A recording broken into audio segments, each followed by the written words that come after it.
Hey guys, Retro Gaming Goffin. I am back with a whole new deck review for you guys. Now, with the new release of the Yugioh Brothers of the Legends set featuring all the Karibo brothers, I thought it might be a good idea to step back a little bit and really look at the true Brothers of Legends. In this case, it's the Battleguard cards. Now, I've had this deck for a long time, and I really like the retrospect of it. And if you look at some of the previous videos that I've done, you will see me using the Battleguards against what they're called now. Battle boxes. A long time ago, I had a duel with a friend, someone I used to know, and he was running battle boxes, and I was using the Battleguard deck, and it really did hold up. It didn't win, unfortunately, but what do you expect with a deck as old as Battleguards? But they actually went head to head pretty well. Although, yeah, like I say, I lost. But then if you scroll back on some of the other videos I've done, I have actually recreated those battles, so to speak. Playing on Yu-Gi-Oh! Legacy of the Duelist with the Battleguard deck and going up against a player on, what do they call them, NPCs, non-playable characters, and they were running forgot the name again already, battle boxes. And yeah, I did about 5 videos on that duel alone because I was getting really tired of losing all the time until I eventually decided to upgrade the deck a little bit, and eventually I won. I think, I can't remember, it was a while ago. So I decided to recreate the deck, only add a bit more to it, giving it a bit more extra power. Now, it's not going to contain all your generic supports, like, I don't know, maybe let's just say reinforcements of the army, for example, Monster Reborn, Code of Horror, Mirror Force, Bottomless Trap Hole, Solemn Judgment, or anything like that of the sort. It's literally a head-to-head fight. So if one of my monsters was on the field and I was fighting, say, a Blue Eyes White Dragon, the whole purpose of this deck was to literally overpower the Blue Eyes. And yeah, that was basically it. There wasn't much destruction effects where you summon a monster and it just destroys a monster your opponent controls. This deck literally goes head-to-head, combat style, Mortal Kombat, shall we say, and basically goes into a damage step and death match. So yeah, I'll not go on about this for much longer, so let's just get with the deck review. And if you do like this video, be sure to like, share and subscribe to my channel. I am Retro Gaming Goff. I've already mentioned that. And be sure to leave a comment. Let me know what you think about this deck, because I actually do like this deck. I know it's not a competitive deck, but it is a very fun deck to play, and it's quite amusing to see the look on some of my known friends' faces when they actually do step up against this and they lose. So yeah, without further ado, let's get into it. Right, so as you already noticed, the first card is the Battleguard King. Now, I really do like this card. It's about time that the Battleguard's actually got an upgrade, a more powerful Battleguard. I was going to run 2 of these because the effect is really nice overall. Once per turn, you contribute any number of warrior monsters except this card. For each tribute, this card gains 1 additional attack during each battle phase this turn. So if you was to tribute 2 warrior monsters, this card would gain 3 attacks in general, and that's basically an OTK if you are the second player to make a move. Because normally you can't attack if you're on your first turn. But if you was to go second, and you basically bring this card out with 2 extra warrior monsters, then yeah, you really are going for an OTK. Because it does a total of 9,000 damage and your life point count is only 8,000. So yeah, this card really is good for that reason. Specifically if you run warriors. It's the deck overall, if you run these cards individually, they're probably not going to be much use to you. But for the sake of Battleguards, this is the king of the lot. And even in that rarity, it looks sick as anything.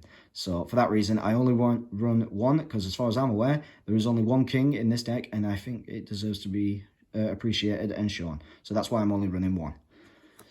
Next, we have the brothers themselves. So we'll make a start with the first one. Swamp Battleguard. Now, anybody who's familiar with these cards back in the day, Metal Raiders was the second booster pack to be released after Legend of Blue Eyes, and that's where these cards came in. Unfortunately, when it comes to Battleguards, you do need their brother, so to speak, on the field to gain their abilities. In this card's case, it's increased by 500 for every Lava Battleguard that's on the field. So, yeah. For that reason, we are going to now show the Lava Battleguard. Before I get it in camera, I mentioned it already. So yeah, this card gains attack, 500, for each Swamp Battleguard you control. Now, the difference between the two, obviously, aside from their overall appearance, is the fact that Swamp Battleguard is better for attack, whereas Lava Battleguard is better for defense. So, yeah. I mean, the whole gain and attack thing for Lava Battleguard isn't much different compared to Swamp. Swamp is obviously better, but for its defense, Lava is better. But since they gain attack, yeah, definitely Swamp Battleguard is the card for your attack. But overall, without either one of these on the field, individually, they wouldn't really stand much of a chance.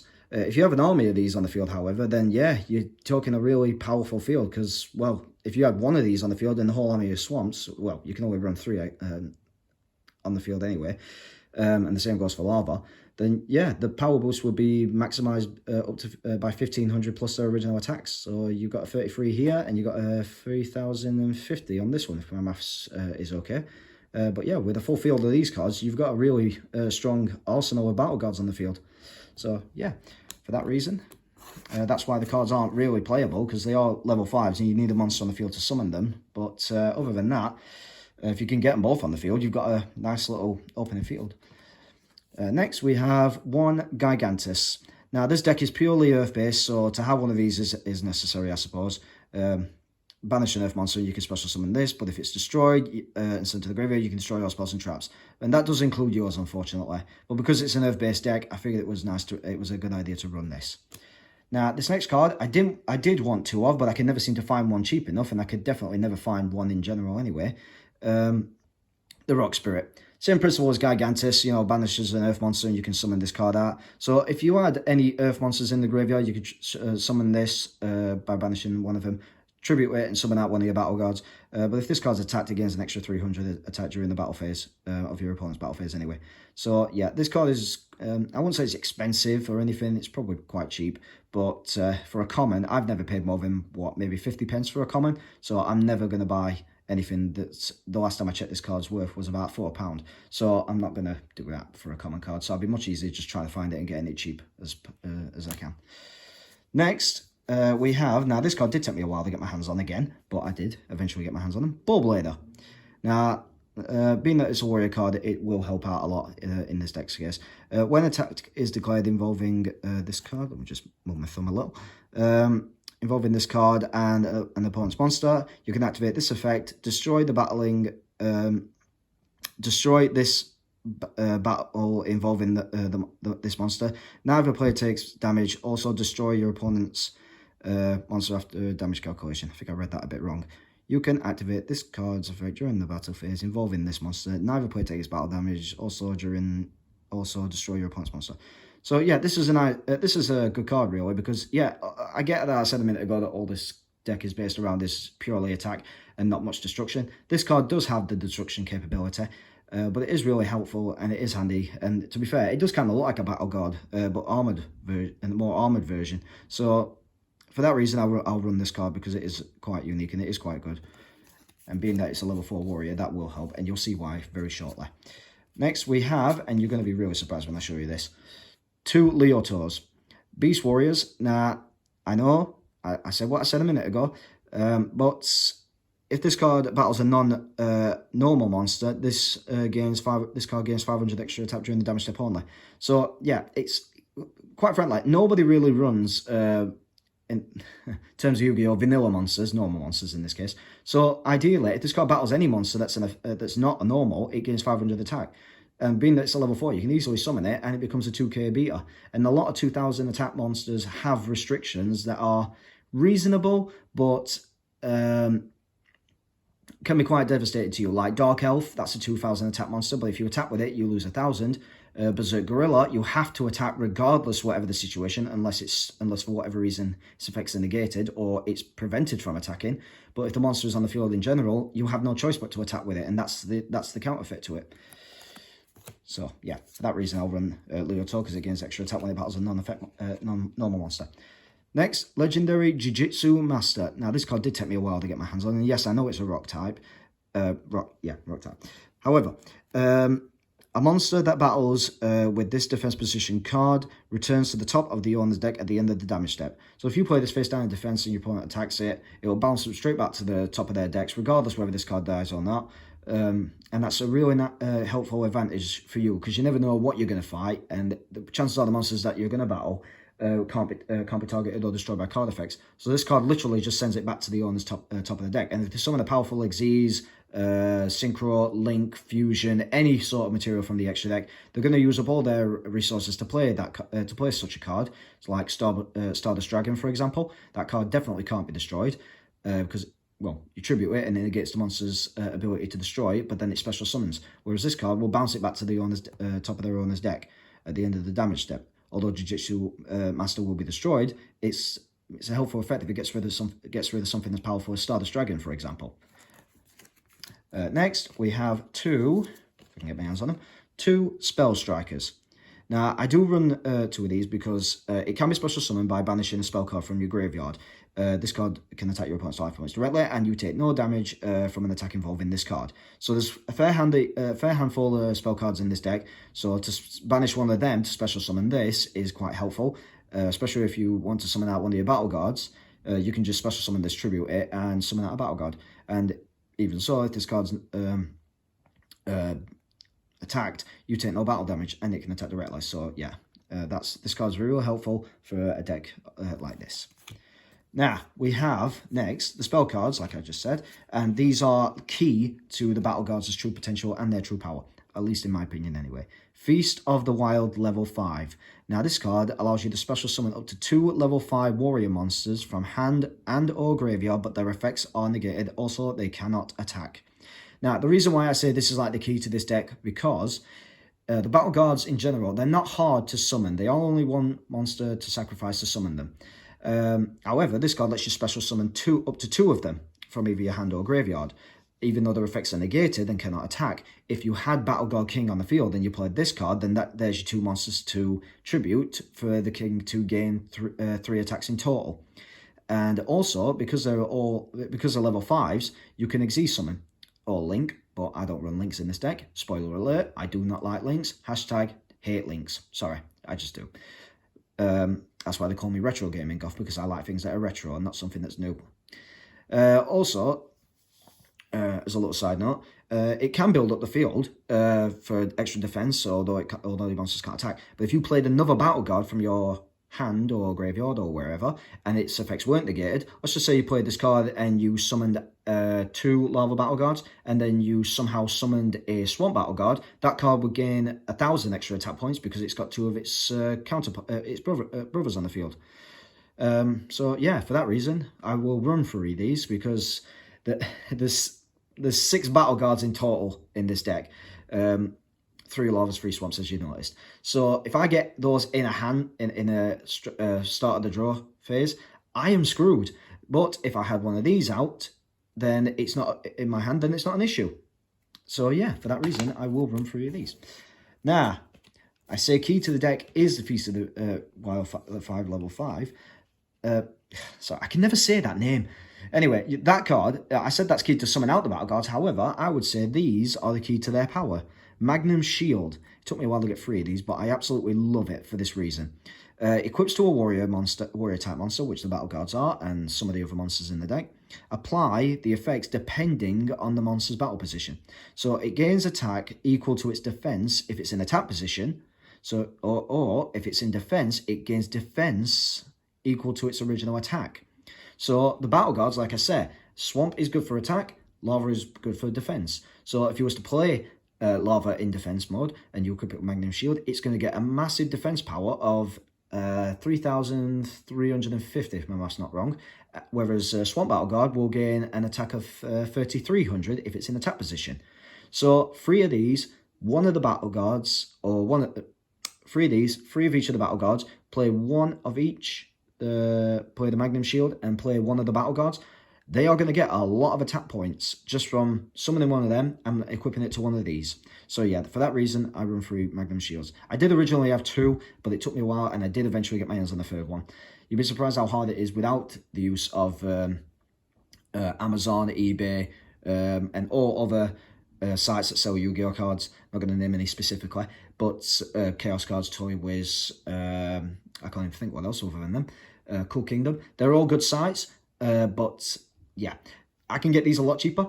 I really hope I don't get taken down or criticised for this, because I'm not degrading these companies at all. They are all absolutely amazing, especially if you're searching for something specific and one site's cheaper than the other. So I love all of them for that reason.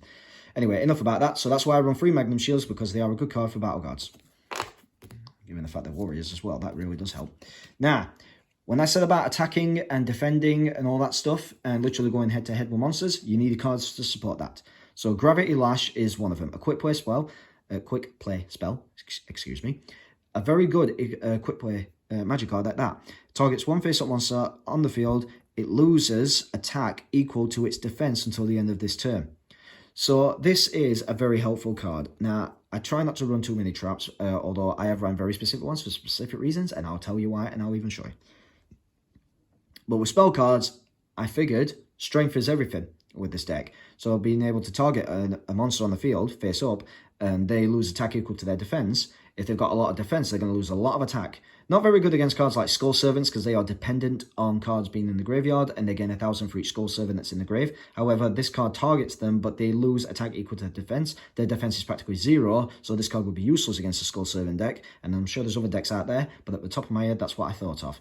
But under normal circumstances, Gravity Lash can weaken your opponent's monsters dramatically to a point where they will not be able to stand up against Battleguards, regardless whether they're equipped or not, to Magnum Shield and so on and so forth. With that being said, 2 Shrinks. Targets one face-up monster and cuts their original attack points in half until the end phase. So yeah, that works for virtually any monster, same with Gravity Lash. And again, going head-to-head with an opponent's monster that's stronger than your Battleguards, they're going to have a monster with an attack strength of more than 3,600 just to stand up against Swamp Battleguard on its own. So chances are that's probably not going to happen. But if just in case, you've got Gravity Lash to benefit for you with that, and you've got Shrink to balance it out as well. So they lose a lot more attack on that. Now, there's a reason why I run this card, so bear with me. 2 Ego Boosts. Can you see the obvious reason? Other than the fact Lava Battleguard is standing right there in front of the card.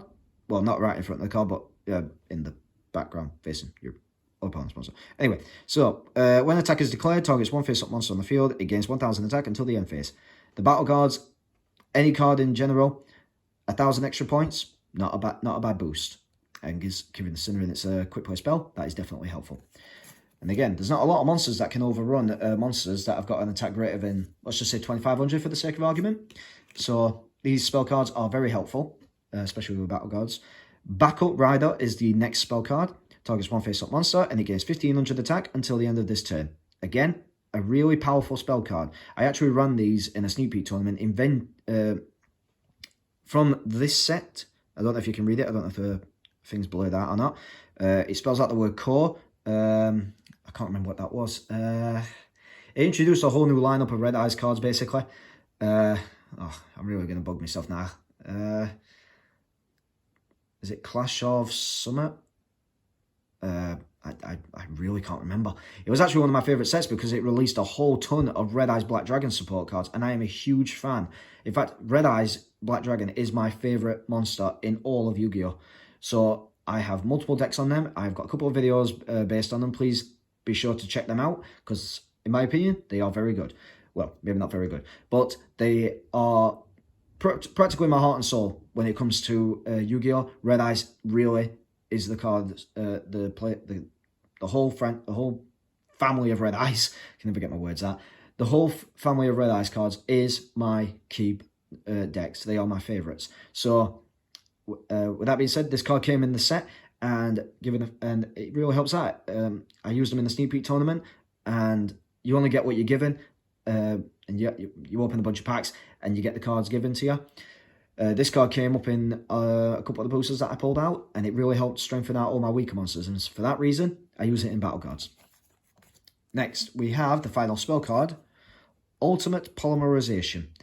Now, I was never going to really run this, but given the fact that I have one particular card that this card will work with, I figured why not. So pay 2,000 life points, fusion summon one fusion monster from the extra deck using 2 monsters you control as fusion materials.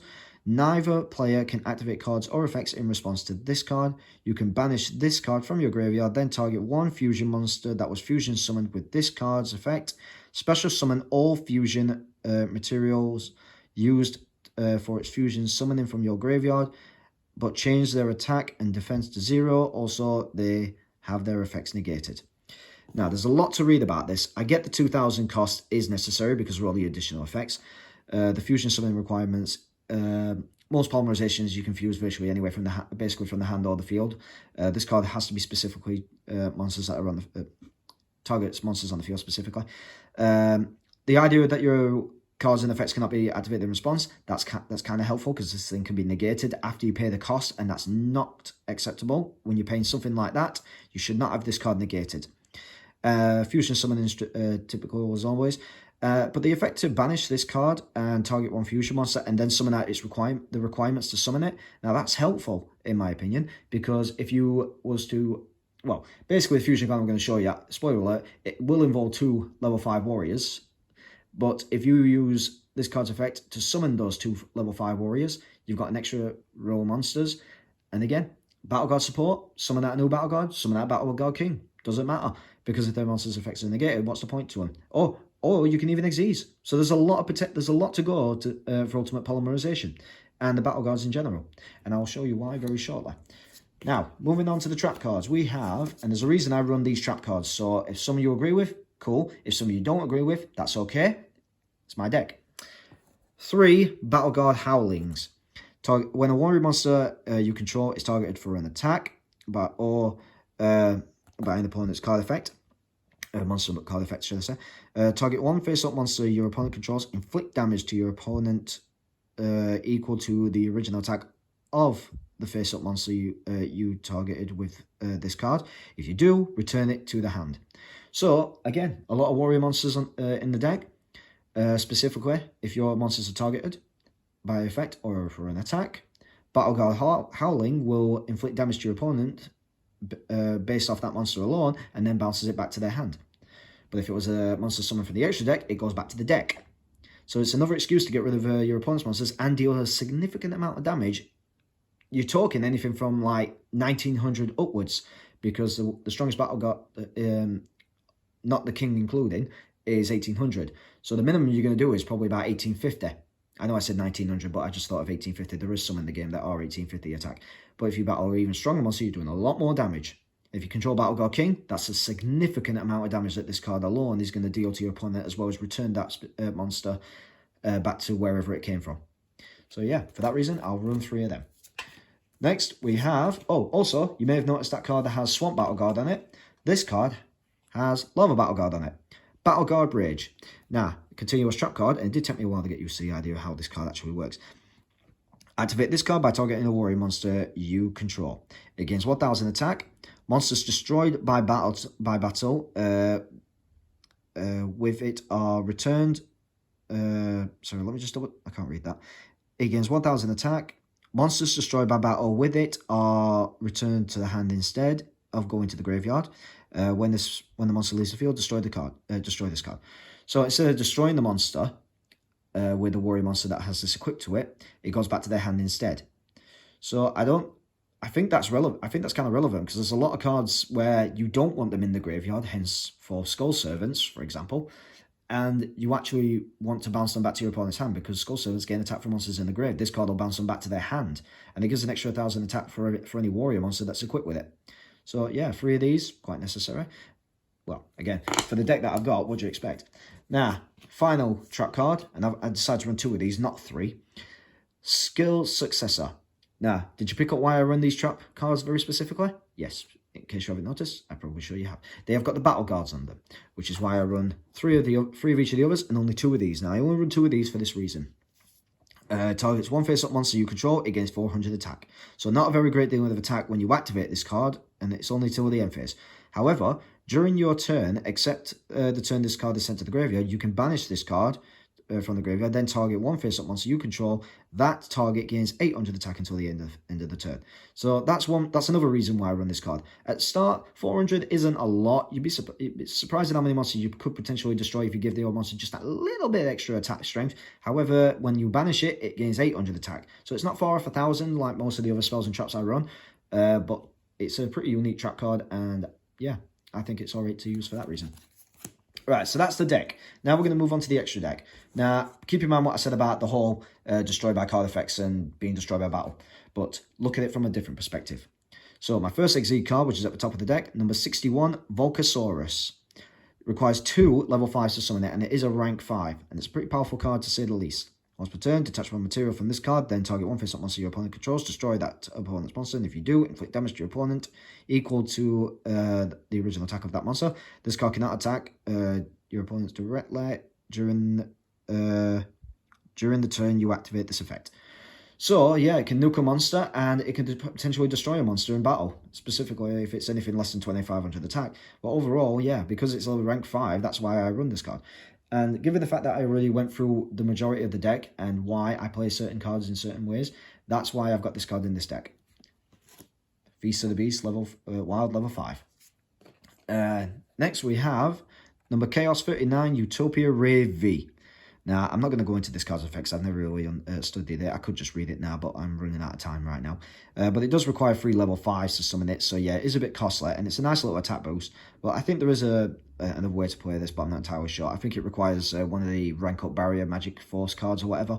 But if I can get 3 Battleguards on the field, this card would be very helpful. I'll just go through the bottom effect at least. Once per turn, you can detach one material from this card, then... Oh, hang on. Can't read it now. Camera's blurred it out. You can detach one material from this card, then target one monster your opponent controls, destroy that monster. If you do, inflict damage to your opponent equal to the destroy monster's attack on the field. So yeah, that part's good. The top effect, I'm not really going to read into it too much, but in fact, I'm not going to read it at all because I ain't got time. So yeah, that's why I run that card. Now, next we have Andreas, Keeper of Armageddon. Again, rank 5, only requires 2 level 5 to summon it. Once per turn, you can detach one material from this card, target one face-up monster your opponent controls, and destroy it.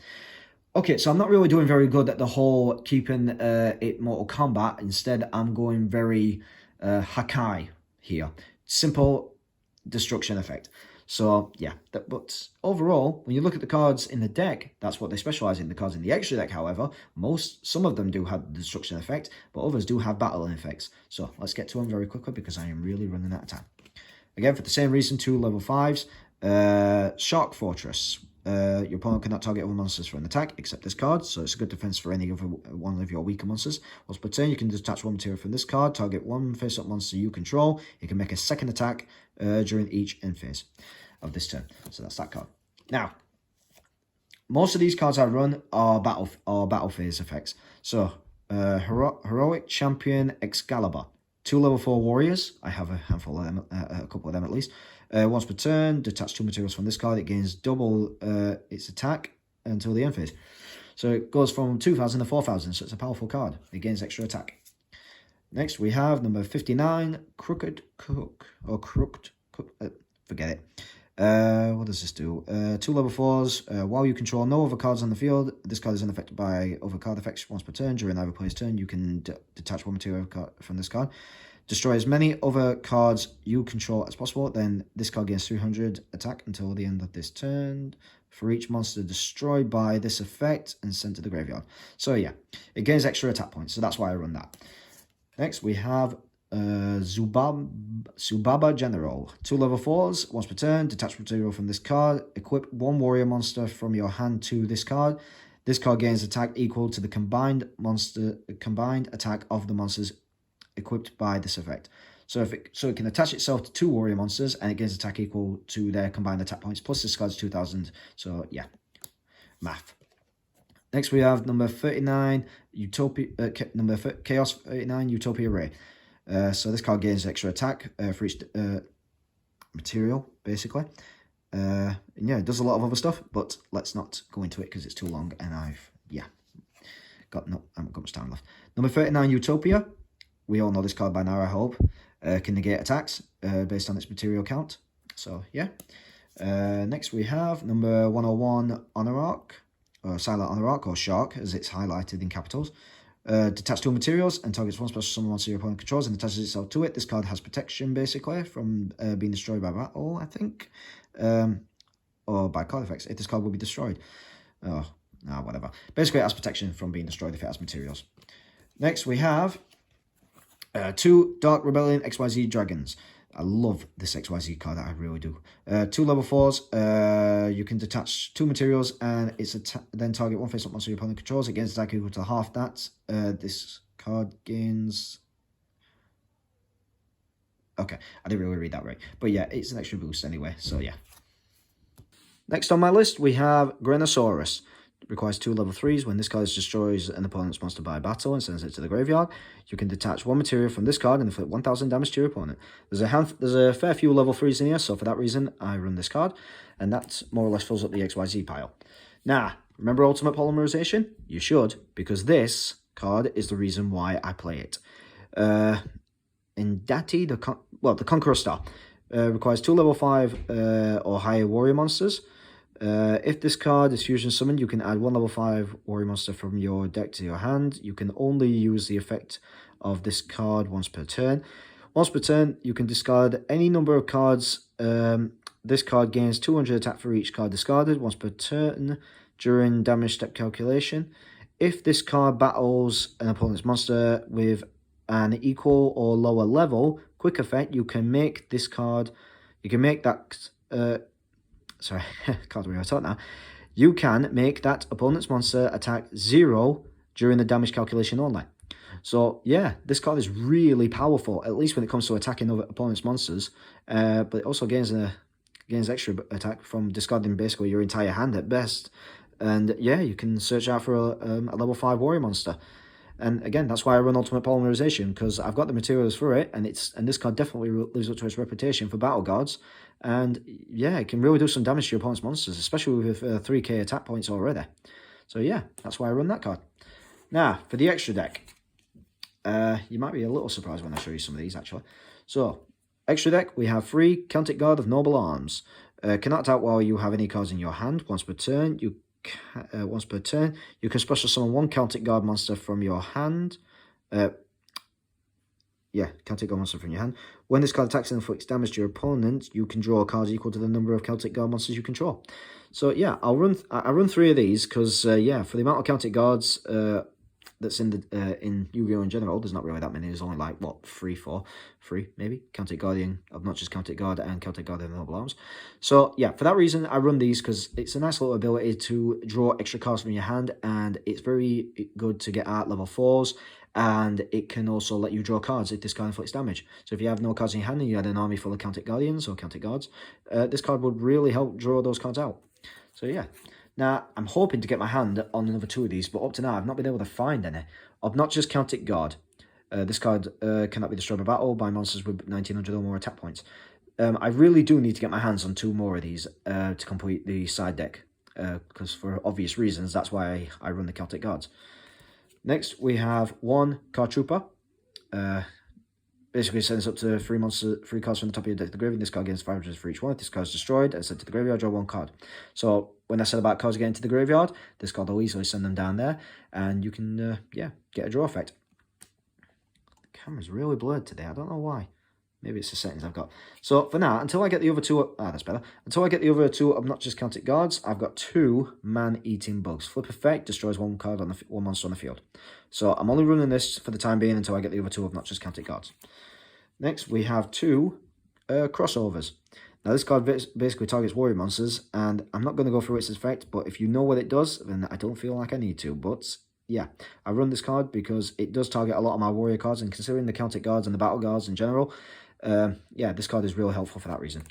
Now, I'm sure there are better cards out there. I'm hoping that I can find something. I've got 3 Gaia powers. Powers all Earth monsters by 500 attack, but decreases their defense by 400. So there's only so many attributes in the game. 6 in total, I believe, unless you can count Divine Beast, in which case that'll make 7. But given the fact that all these cards are Earth attributes, excluding... Sorry, my mouth's a bit dry. Excluding the extra decks, the main deck, however, all monsters are Earth-based. So yeah, this card is helpful for that. Now, keeping in terms with cavemen, warriors, and all that stuff, we have 2 Kunai with chains. It can change attacking. It can apply one of 2 effects. I would personally would hope to gain both of them. But when an opponent's monster declares an attack, you can change it to defense. Target 1 monster you control and equip it to this card. It gives 500 extra attack. So I'll run that for that reason. And finally, 1 Wall of Disruption. When an opponent's monster declares an attack, all attack position monsters your opponent controls loses 800 attack for each monster they control. So this is a really nice card. It will weaken even 1 monster by 800, but they will lose a lot more if they have an army full of cards.